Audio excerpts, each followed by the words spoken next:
Okay, and the last one is gonna be knee rotation, okay? And this one's probably the most important one.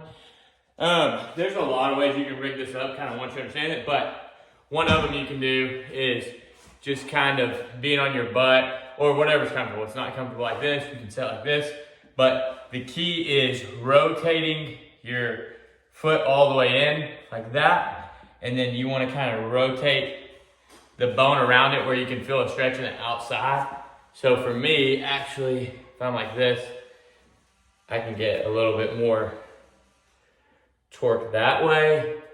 But you want to feel a stretch in this outside lateral part. If I'm like this, and I can block this off, bend my knee a little bit and twist, that I actually feel it the most, okay? It might take a little bit of playing with at first, but again, if I block my foot, turn it in, and then kind of bend my knee a little bit and then twist my body this way, I can feel a lot of lateral stuff, which is what I want.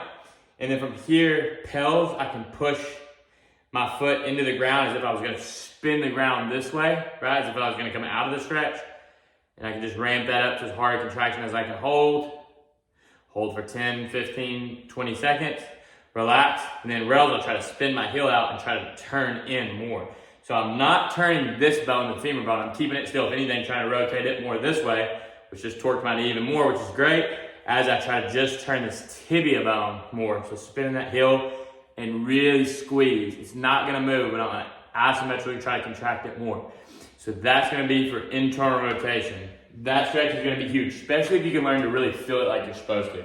That's the key. And then external rotation is just gonna be the same thing, but opposite, okay?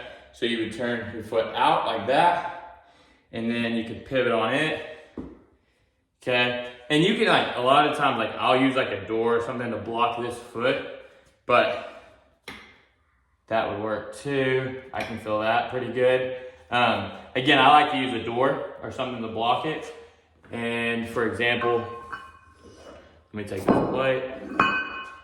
I don't know if this is heavy enough to stay, but ideally, plate's there.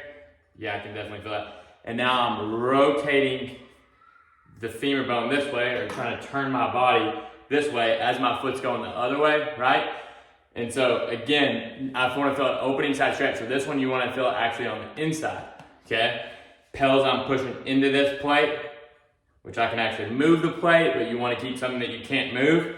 And then rails, you're trying to turn it out more, okay? Again, a lot of people want to move this. Keep this bone still. If anything, rotate it the other way as you try to turn just this tibia bone.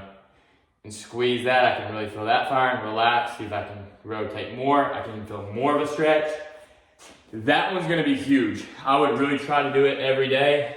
Try to make sure you feel the stretch where you're supposed to. If I'm going internal rotation, right, where I'm turning this bone in, I wanna feel the stretch on this side, the opening side. If I'm going external rotation, turning this way, I wanna feel it on this side, okay? Which would be the opening side. But those stretches should help you out a lot. And then what I would do after I kind of do those stretches, I would just move it. So with the knee car, but turn it in, extend, turn it out, extend, turn it in, extend. Try not to move just your ankle, but really just turn this tibia. And as I turn out, I'm gonna keep trying to turn out as I go up and down. As I turn in, I'm gonna keep trying to turn this bone in as I go up and down. Those should help.